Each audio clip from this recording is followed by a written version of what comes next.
I'm Dominic Stevens. This week, the US Federal Reserve really surprised markets by maintaining their quantitative easing program unchanged. Financial markets had expected that the Fed would start slowing the pace of quantitative easing.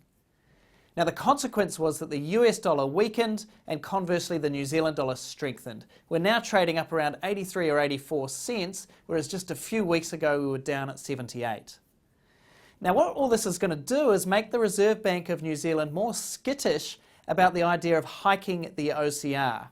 You'll remember that just a week or two ago the Reserve Bank had gotten quite specific about interest rates needing to go up, but I think now with the higher exchange rate they'll be more circumspect on that front over the remainder of 2013.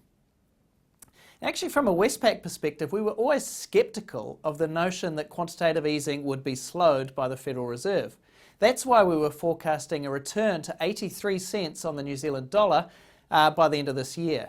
It looks as though that forecast has now been met or could even be exceeded over the next few weeks.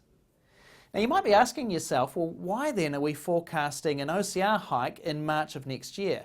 And the reason is, for us, it's all about the strength of the domestic economy and the inflation consequences of that.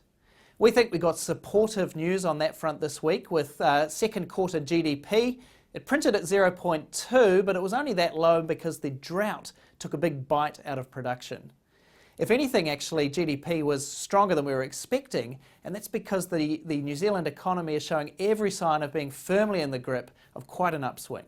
In particular, consumer spending is very strong as households really are leveraging up on the back of rising house prices. We think that'll create an inflation dynamic next year and cause the Reserve Bank to hike rates. Talk to you next week.